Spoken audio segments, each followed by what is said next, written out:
neurotra- en cuanto al neurotransmisor y mecanismos humorales, se comenta que la acetilcolina juega un papel clave de la patogénesis del delirio. Los fármacos anticolinérgicos causan delirio cuando se administran a voluntarios sanos, y es aún más probable que conduzcan a una confusión aguda en adultos mayores frágiles. Este efecto se puede revertir eh, con inhibidores de la colinesterasa como la fisostigmina. Em, Otros factores que van a disminuir la producción de acetilcolina es pacientes con hipoxia, pacientes con hipoglucemias, pacientes con deficiencia de tiamina. Finalmente, hay un caso como por ejemplo la enfermedad de Alzheimer que se caracteriza por una pérdida de neuronas colinérgicas. Esto va a aumentar el riesgo de delirio debido a que los medicamentos, bueno, al uso de medicamentos anticolinérgicos. Los factores de riesgo, pues bueno, principalmente es un trastorno multifactorial, como ya listamos en las diapositivas previas. Eh, Como hemos comentado, los factores de riesgo más comúnmente identificados son enfermedades cerebrales subyacentes como demencia, accidentes cerebrovasculares o la misma enfermedad de Parkinson. Son las que principalmente se ven asociadas a este trastorno.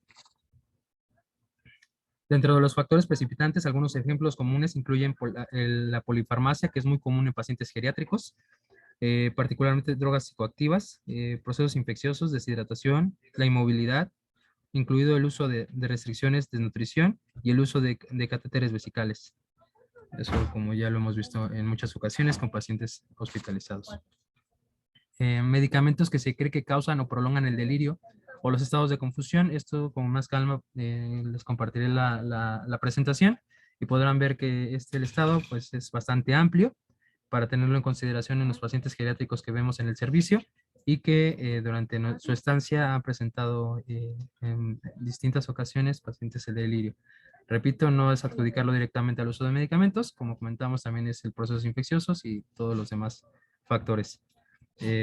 Aquí dentro de los más relevantes, el uso de analgésicos como los AINES, opioides, antibióticos y antivirales como el uso de aciclovir, anfotericina B, cefalosporinas, fluoroquinolonas y los corticosteroides también pueden llegar a desencadenar episodios o prolongar episodios de delirio. Aquí otros medicamentos que podemos observar, los anticolinérgicos, como hemos comentado, medicamentos anticonvulsivos, y medicamentos cardiovasculares y para la hipertensión que también nos pueden llegar a prolongar o desencadenar un episodio de delirio o estado confusional agudo. Ok, aquí seguiremos viendo más medicamentos que posteriormente con confianza les mandaré y pueden checar. Primero que nada, tenemos que tener una evaluación amplia en nuestros pacientes que podemos llegar a tener permítame, que podemos llegar a tener este padecimiento. Tenemos que aprender a reconocer el trastorno y tenemos que llegar a tener una confirmación clínica. La mayor parte de las ocasiones no se reconoce el delirio. En algunos informes esto sucede en más del 70% de los casos y los problemas de comportamiento o el deterioro cognitivo pueden ser evidentes, pero erróneamente atribuidos a la edad del paciente, a la demencia o a otros trastornos mentales. La confirmación clínica, pues bueno, bajo los criterios del DSM-5, constituyen un marco práctico para evaluar el delirio. Como ya hemos comentado, las 5 características previas hay que tenerlas muy presentes. También se comenta que un cambio en el nivel de conciencia es a menudo la primer pista observable. No debemos, nosotros como médicos, normalizar, entre comillas, normalizar el letargo o la somnolencia, asumiendo que la enfermedad, la pérdida de sueño, la fatiga o la ansiedad están causando los cambios. En los casos en que el paciente parece despierto, la capacidad de enfocar, mantener o cambiar la atención se puede evaluar durante los intentos de obtener una historia. Una evaluación global de la accesibilidad del paciente durante la conversación o la realización de un examen del estado mental es un indicador sensible del delirio. Inmediatamente cuando nosotros estamos con los pacientes podemos llegar durante el interrogatorio, en la historia clínica podemos empezar a darnos cuenta de ciertas características de dicho padecimiento. La conversación La conversación con el paciente puede provocar dificultades de memoria, desorientación o habla tangencial desorganizada o hasta en ciertas ocasiones incoherente. En nuestro examen general, un examen físico completo a menudo es difícil o imposible en el paciente confundido o que no coopera, evidentemente. En cambio, debemos realizar una evaluación enfocada, principalmente concentrándonos en los signos vitales, el estado de hidratación, la condición de la piel y los posibles focos infecciosos que pueda llegar nuestro paciente para tratar de llegar a un diagnóstico. En el examen neurológico, en cambio, nosotros como médicos debemos realizar una evaluación enfocada, concentrándonos en los signos vitales, como hemos comentado.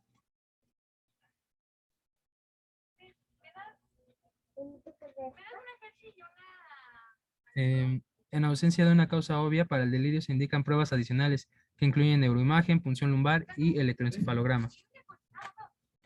Dentro de la presentación clínica, una alteración, se va a presentar como una alteración en la conciencia y la cognición alterada, que van a ser los principales componentes que podemos llegar a tener en este padecimiento. La perturbación de la conciencia, una de las primeras manifestaciones del delirio.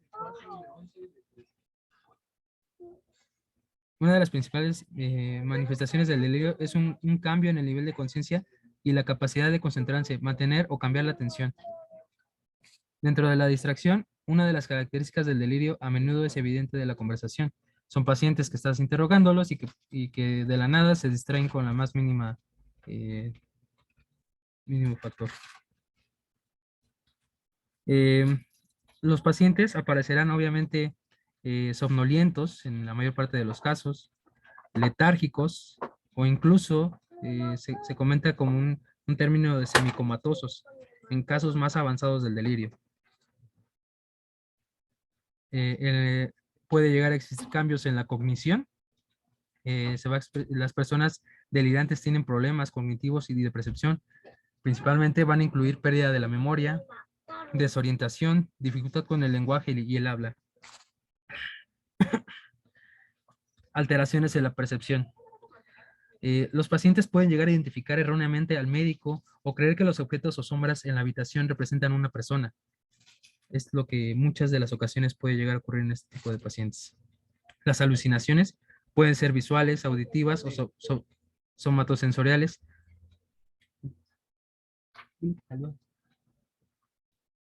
Auditivas o somatosensoriales. Los pacientes creen que son reales realmente estas alucinaciones.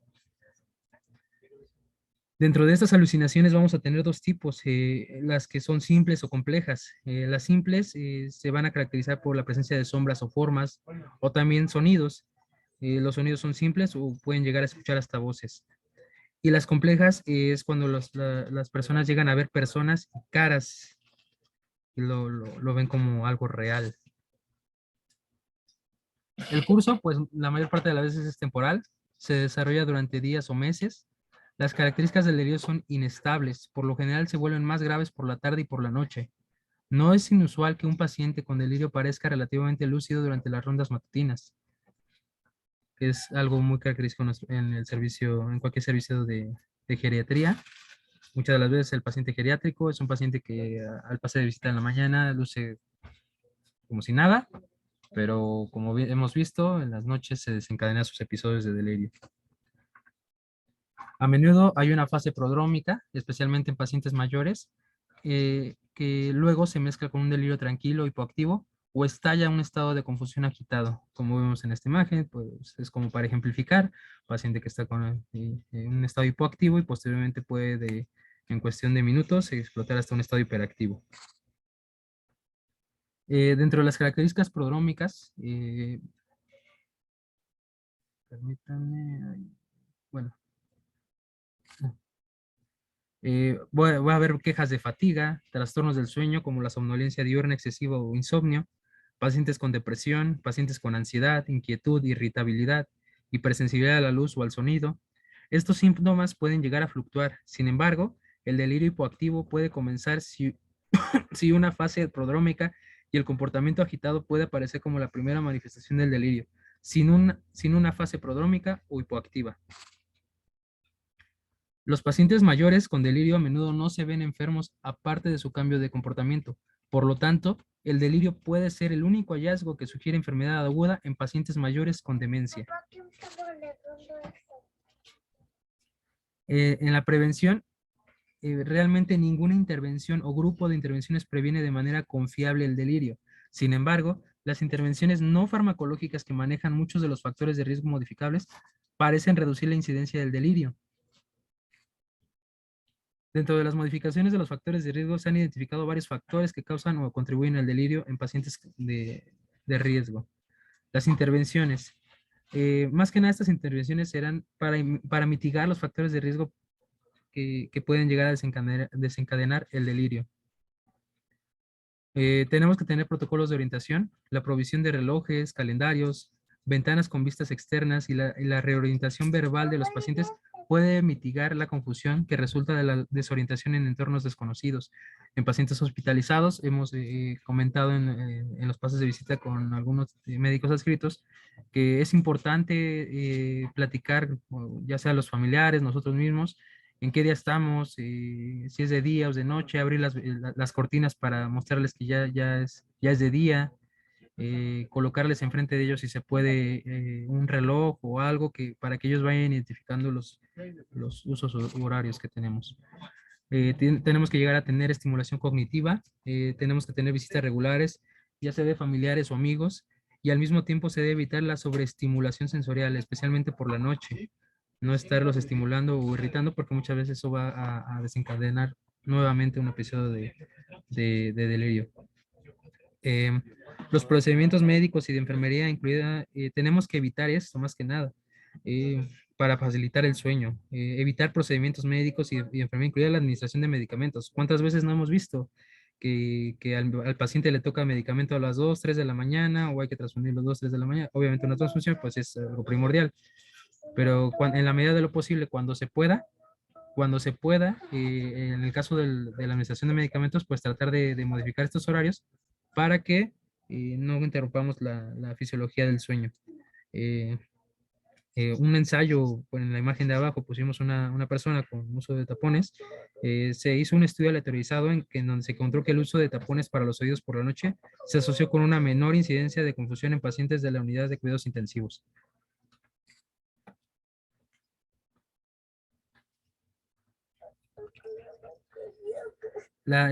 También otra de las medidas que tenemos que tener en cuenta, la movilización temprana. Un estudio en pacientes críticamente enfermos con ventilación mecánica encontró que la institución temprana de terapia física y ocupacional, junto con la consiguiente interrupción en el uso de sedantes, se asoció con un menor número de días de hospitalización y más que nada por el delirio. Evitar y o monitorear el uso de medicamentos. Lo que habíamos comentado, los medicamentos a menudo están implicados en precipitar el delirio, particularmente en aquellos que ya están en riesgo. El manejo del dolor también va a ser importante, así como la estructura del sueño. También tenemos que ver que el dolor puede ser un factor de riesgo significativo para el delirio. El uso de medicamentos no opioides debe usarse siempre que sea posible, ya que es menos probable que agraven el delirio. La administración de dexmedetomidina se ha estudiado en el tratamiento y la prevención del delirio en el contexto posoperatorio y de cuidados críticos con resultados mixtos.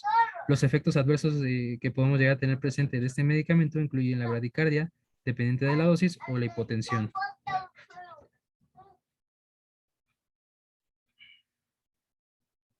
Dentro de las intervenciones no farmacológicas, la confusión y la agitación leves pueden responder a manipulaciones interpersonales y ambientales. El ambiente hospitalario caracterizado por un alto ruido ambiental, poca iluminación, falta de ventanas, cambios frecuentes de habitación y uso de restricciones a menudo contribuye a empeorar la confusión. Las restricciones físicas deben de usarse solo como último recurso, si es que lo hacen, ya que con frecuencia aumentan la agitación y crean problemas adicionales, la famosa sujeción gentil, como pérdida de movilidad, úlceras por presión, aspiración y delirio prolongado. Dentro de las pruebas diagnósticas, pues bueno, a un paciente con delirio, más que nada para tratar de descartar como posibilidad, tenemos que solicitar electrolitos séricos, la creatinina, la glucosa, calcio, un hemograma completo y el análisis de orina y urocultivo son razonables para la mayoría de los pacientes cuando una causa no es inmediatamente obvia. Los niveles de los medicamentos deben ordenarse cuando sea apropiado. Sin embargo, debemos ser conscientes de que el delirio puede ocurrir incluso con niveles terapéuticos de agentes tales como la digoxina, litio o la quinidina. La determinación de gases en sangre a menudo es útil. Por ejemplo, en pacientes con hiperventilación, la alcalosis respiratoria, por ejemplo, se debe más comúnmente a sepsis temprana, insuficiencia hepática, intoxicación temprana por salicilatos o causas cardiopulmonares, mientras que una acidosis metabólica generalmente refleja uremia, cetoacidosis diabética, acidosis láctica, fases tardías de sepsis o intoxicaciones por salicilatos o toxinas como metanol y etilenglicol. Las pruebas adicionales como las pruebas de función hepática deben basarse en la historia y examen clínico. Un informe de deterioro cognitivo lento durante varios meses, por ejemplo, aumentará la importancia de evaluar la función tiroidea y los niveles de vitamina B12 en pacientes con estas características. El uso de la neuroimagen. Se comenta que la tomografía axial computarizada de cráneo se puede usar de manera selectiva en lugar de rutinaria para la mayoría de los pacientes con delirio. La necesidad de imágenes debe guiarse por la historia del paciente y los hallazgos en el examen neurológico. Puede ser necesaria si el delirio no mejora a pesar del tratamiento adecuado del problema médico subyacente, del problema principal que se llegó a sospechar. La mortalidad, pues bueno, la mortalidad asociada con el delirio es alta. Un informe de resultados agrupados de varios estudios estimó que la mortalidad de A1 y 6 meses fue del 14 y 22% respectivamente. Eh, Aproximadamente se dice que el doble que la de los pacientes sin delirio. Eh, Evitar cuando sea posible los factores que se sabe que causan o agravan el delirio. Protocolos protocolos de orientación, modificación mental, como hemos comentado, y somníferos no farmacológicos, movilización temprana y reducción al mínimo del uso de restricciones físicas y audífonos y visuales. No se ha demostrado de manera concluyente que los medicamentos profilácticos prevengan el delirio, como por ejemplo los inhibidores de la colinesterasa, como la ketamina o agentes antipsicóticos. Se debe llegar a considerar la suplementación con tiamina en todos los pacientes con delirio. Es una de las recomendaciones que nos dan los artículos. La tranquilidad frecuente, el tacto y la orientación verbal de pacientes o de personas conocidas puede llegar a disminuir los comportamientos disruptivos en estos pacientes. Se sugiere el uso de dosis bajas de haloperidol a 0.5 a 1 miligramo por vía oral o intramuscular. Se asocia con una baja frecuencia de sedación e hipotensión y podemos llegar a hacer uso de otros medicamentos, otros agentes antipsicóticos como la quetiapina, la risperidona o la olanzapina, que son, digamos, alternativas razonables en estos pacientes. Las benzodiazepinas deben evitarse en pacientes bueno, que tienen riesgo de delirio, excepto en casos de abstinencia de drogas, sedantes y alcohol, o cuando los medicamentos antipsicóticos están contraindicados en estos pacientes. Y listo, doctor.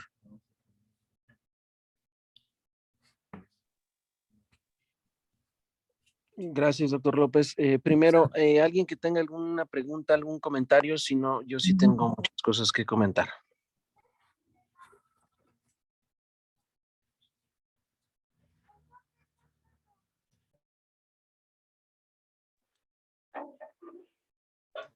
¿Nadie ahí en el aula?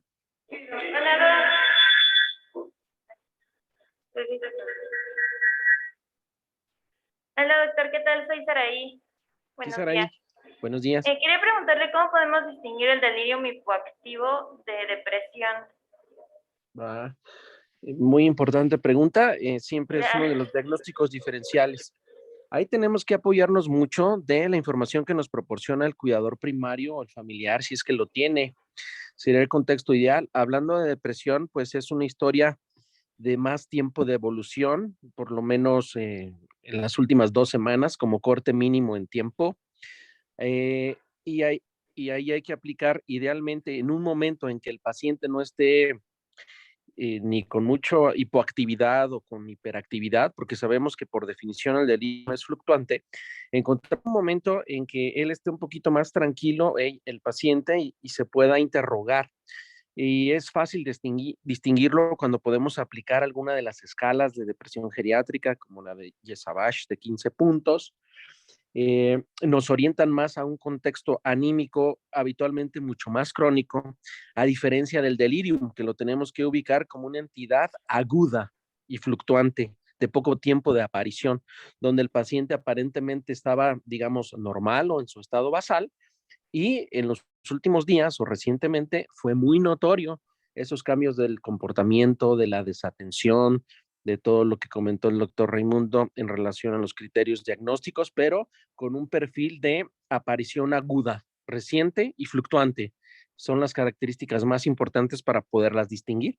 Y en el adulto mayor, muchas veces podremos tener algún paciente con depresión que se agregó delirium o incluso con deterioro cognitivo, que mañana revisaremos, con una historia más larga, crónica, de afectación de la memoria, asociado a delirium. Estas tres entidades suelen estar juntas en adultos mayores, sobre todo de mayor edad, considérenlo así. Por lo tanto, el valor de una buena historia clínica en este punto en particular es muy importante. Gracias. ¿Alguna otra?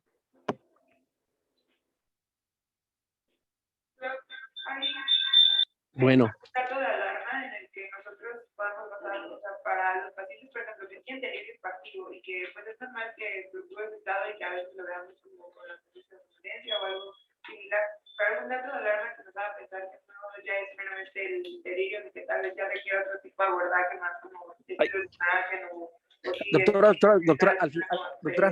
avanzado del padecimiento.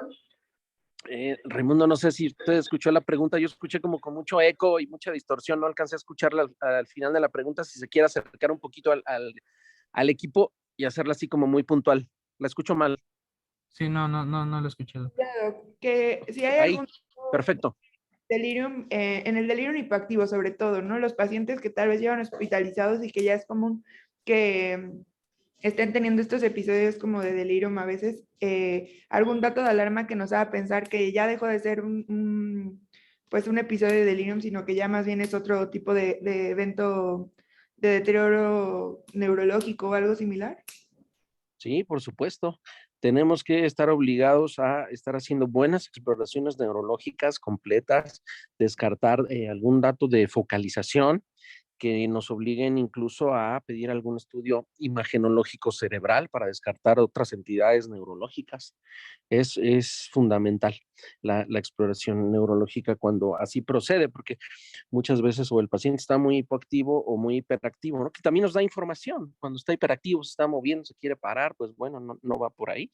Pero ante algún hallazgo neurológico significativo es cuando consideramos otros estudios de gabinete, habitualmente con una buena historia clínica, con exámenes básicos, podemos darnos mucha idea de lo que está pasando y guiar así nuestro esfuerzo terapéutico sin pedir de más, porque si alguien desconoce totalmente esto, a lo mejor lo primero que piensa es llevarlo a tomografía y el paciente hiperactivo y ni se le puede tomar, hay que sedarlos y con las complicaciones que pueda tener también. Entonces, a veces no es fácil, muchas veces no es fácil el manejo agudo del delirium hiperactivo. Ahorita lo comentamos. ¿De acuerdo? Hay gente que hace también electroencefalogramas de repente para documentar el diagnóstico como tal. No es factible. Un buen clínico puede puede identificar muy bien los factores predisponentes como la edad, insuficiencias crónicas, deterioros visuales, deterioros auditivos crónicos como factores predisponentes y los precipitantes. A mayor cantidad de factores predisponentes, el estímulo precipitante puede ser menor o puede requerir menos para que el adulto mayor presente el delirium. Cuando los factores, y viceversa, cuando los factores predisponentes son pocos, paciente sano, adulto mayor habitualmente, digamos joven, y para que haga un delirium requerirá un factor precipitante importante, como alguna insuficiencia orgánica muy marcada, respiratoria, renal, hepática, algún proceso séptico, pues es más importante el factor precipitante que se podrá corregir en su momento. Debemos estar muy alertas a esa identificación y saber también distinguir. Muchas veces el más frecuente es el hipoactivo y el más difícil de diagnosticar. A diferencia del hiperactivo, es evidente que el paciente no se calma, está intranquilo, algo tiene, no es tan frecuente y ambas representan una verdadera emergencia en medicina geriátrica que de no tratarse adecuadamente pone en peligro su vida. Y también entender que a veces podemos corregir los factores precipitantes, pero esos factores predisponentes hacen que pueda permanecer en delirio el adulto mayor. Cuando los tenemos en el hospital es particularmente importante explicar esto a sus familiares, cuidadores o al sitio donde será egresado después del hospital para que hacerles entender cuál es la evolución natural de este padecimiento tan frecuente, que es más probable que el adulto se reoriente estando en su estado habitual, en su medio ambiente normal, en su entorno, que en un hospital por sí mismo, por todo lo que implica, ¿no? Que hemos hablado. Y aquí entran, cobra particular importancia todas las medidas no farmacológicas del delirium, tienen a veces mucho más peso que las farmacológicas en cuanto al tratamiento y la prevención. ¿Vamos bien? Sí, Doc. Miren, vean, yo no soy alguien que suela, los médicos geriatras nos choca la comparación de decir que la geriatría es como la pediatría, pero del adulto mayor, porque no tiene nada que ver como ramas. La pediatría, pues el niño tiene mucho potencial a veces hasta de salir solito, de recuperarse, de muchos factores que el adulto mayor va perdiendo en cuanto a homeostasis, falla para recuperarse, muchas cosas.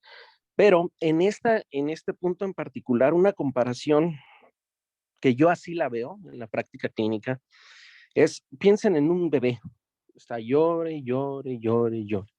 ¿Qué hacemos? Pues revisamos, se orinó, está mojado, tiene frío, se hizo popó, tiene hambre, algo le duele, tiene fiebre, le cayó mal un alimento, un medicamento, está llorando.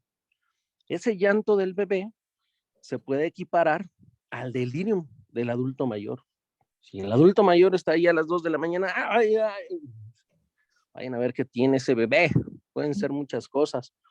Entonces, y, y no afectarlos más. A nivel hospitalario es muy importante que revisen con precisión el listado de medicamentos que pueden precipitar mayor delirium. La lista es grande y de los grupos de fármacos que comentó el doctor Raimundo, hay varios de uso frecuente en cada uno de esos grupos, desde los que comentó antiinflamatorios, esteroides, antibióticos, quinolonas, algunas cefalosporinas, de uso gastrointestinal, metoclopramida, ranitidina, butiliosina.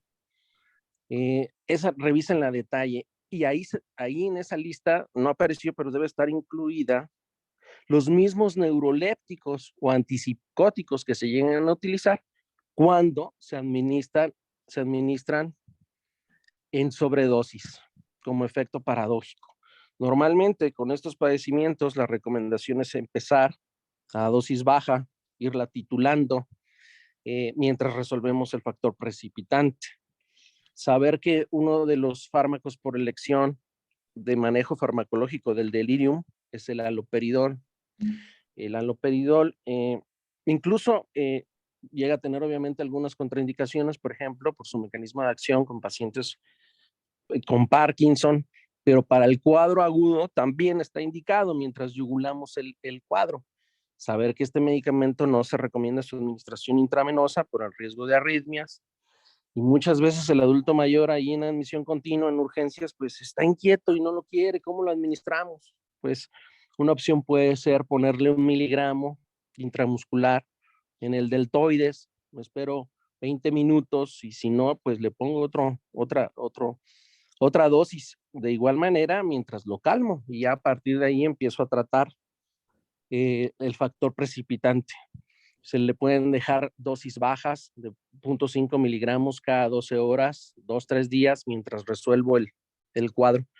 Lo ideal sería estar pegado ahí y no rebasar las dosis máximas de cada medicamento. En el caso del haloperidol es máximo 5 miligramos para paciente frágil en 24 horas y sabemos que las ámpulas en nuestro medio justo son 2 mililitros con 5 miligramos. Entonces, una parte clave del manejo farmacológico es la dosis y la frecuencia con que se administra. Ya han visto que hemos utilizado por ahí, cuando es factible, quetiapina en las noches. Empezamos con dosis baja, 25, 50, hasta 100 miligramos. Ya existen algunas de liberación prolongada que se recomienda que se administre 6 horas antes aproximadamente del horario del sueño nocturno. Por su mecanismo de acción lo empieza a calmar durante la tarde y contribuye a que en la noche esté tranquilo. Esa es otra opción.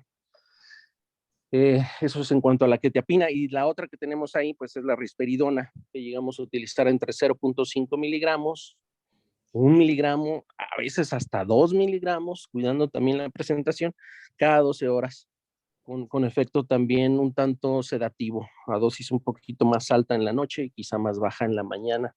Lo ideal sería que el manejo del delirium hiperactivo durante el día pues no sea farmacológico, sean todas esas medidas no farmacológicas de hidratación, de manejo del dolor, de orientación con el entorno, de compañías de familiares claves, de que tenga sus lentes, toda esta parte más encaminada durante el día para evitar sedarlo y que esté dormido, y pues no nos ayuda en esa parte, ¿de acuerdo? En cuanto a manejo, nos fuimos un poquito dispersos. Regresando un poquito, pues entender que este síndrome orgánico cerebral tiene mucha sinonimia. Hay algunas escuelas que le llaman falla cerebral aguda, insuficiencia cerebral aguda. Delirium es el término correcto. De hecho, hay un padre de delirium como tal, de apellido Lipowski, hacia los 80s así lo acuñó, aunque bueno, que una persona enferma esté con desorientación mental, pues no es nada nuevo. Eso se conoce desde la medicina milenaria china de hace mucho tiempo. Pero esta asociación va más enfocada a identificar esta manifestación de enfermedad, frecuentemente en el adulto mayor, que pueda ser reversible al controlar el factor precipitante. En general es eso. Como dijo el doctor Raimundo, pues no hay una sola vía fisiopatológica por la cual podamos dar determinada fármaco y con eso controlemos o tratemos adecuadamente. Hay muchísimos neurotransmisores, la mayoría se elevan, otros bajan. Existe también por ahí si quieren luego lo hablamos, un diagrama muy bonito de toda la fisiopatología que ocurre en cuanto a diversos neurotransmisores y por lo cual es impensable considerar que con un solo fármaco podamos atacar o tratar esto.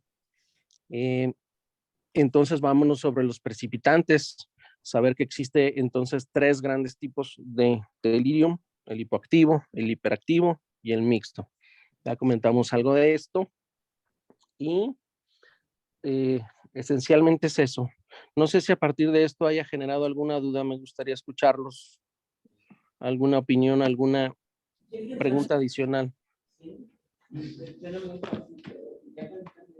No escucho, es que le queda muy lejos el micrófono del equipo de quien está hablando y no escucho absolutamente nada. ¿Aquí me escucha? Perfectamente. Oiga, ¿qué consideraciones toma para escoger el fármaco cuando necesita tratar el delirium de forma aguda? Todas. Esto dependiendo. Estamos hablando de un paciente hiperactivo, que es la indicación para el fármaco. De elección, el haloperidol, sin duda, y lo tenemos ahí, como le comenté.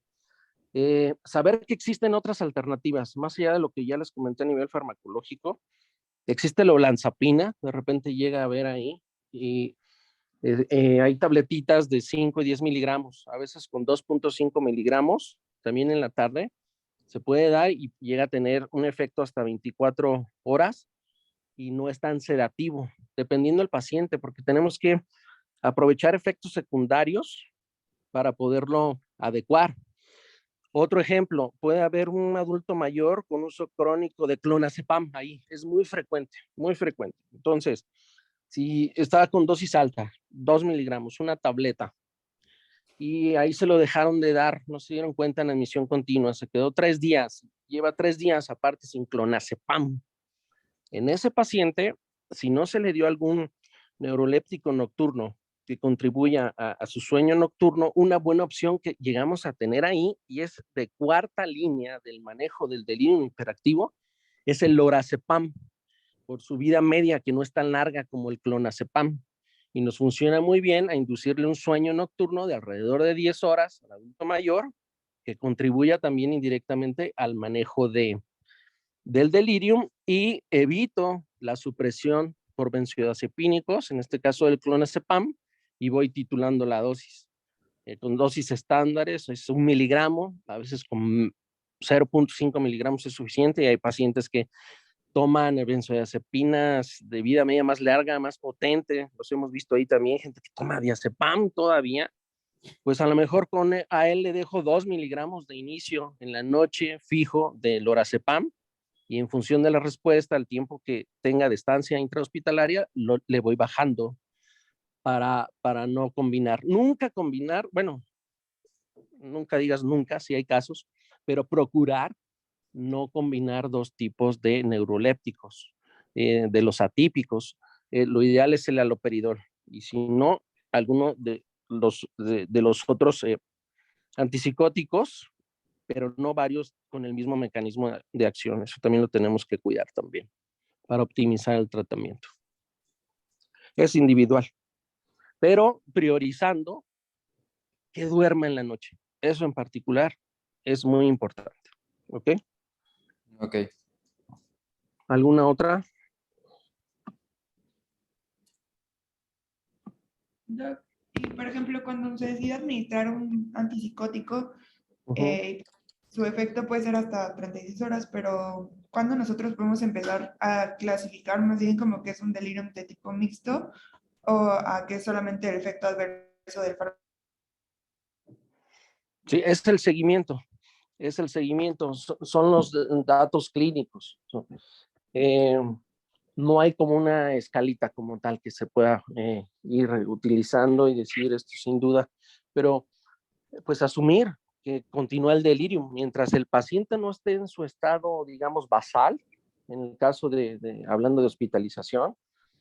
Por eso la importancia de conocer cómo está en su casa, conocer al paciente, porque finalmente esos son nuestros objetivos mínimos a cumplir.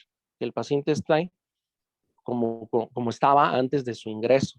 Mientras tanto, asumir que es delirium y tratarlo como tal. ¿De acuerdo? Ahora bien, de todos los hallazgos que se comentaron y que comentaba el doctor Raimundo, yo creo que han visto con suficiente frecuencia y se han dado cuenta también de la importancia en el adulto mayor de los desequilibrios hidroelectrolíticos y su impacto en las manifestaciones de delirium. De las más frecuentes, sin duda, es la hiponatremia.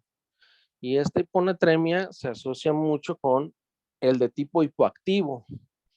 Entonces, ahí la corrección adecuada del sodio resulta ser el principal factor de control de ese delirium hipoactivo y que el paciente vaya despertando poco a poco.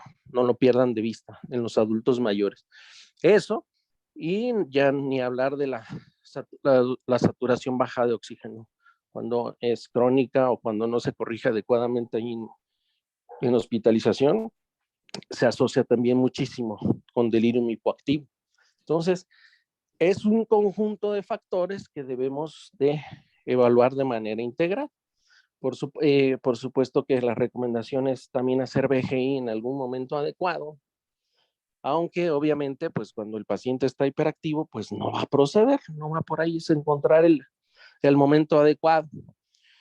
De hecho, pues lo ideal sería en un momento dado, pues siempre lo he dicho, un seguimiento ahí del servicio de geriatría, a lo mejor con algún paciente muy específico, ya muy adulto mayor o con delirium, que ayude también con esa parte, que esté pegado, porque sí es mucho de estar ahí con el paciente, evaluando la evolución y tomando las mejores decisiones terapéuticas.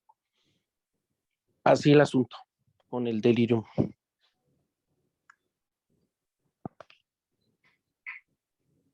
¿Alguna otra pregunta? ¿Sí No, me escuché? dicen que no. Siempre hablo y como que se quedan así pensando. Bueno, muy bien. Pues si no hay más preguntas, seguro las habrá en la práctica, en nuestros turnos, por ahí cualquier cosa lo comentamos directamente de manera personal. Y les voy a mandar de estos temas que hemos revisado esta semana, les mandaré bibliografía un poquito actualizada para su estudio y complemento. Y si surgen dudas de ahí, las comentamos en cualquier momento. ¿De acuerdo? Sí, muchas gracias, doctor. Muy bien, pues gracias, doctor Raimundo. Muy bien. Gracias a usted, doctor. Hasta luego y buen día. Buen día, nos vemos por ahí en la noche. Quien tenga guardia y mañana espero quedarme ahí con ustedes en el aula. Gracias. Gracias. Hasta luego. Luego.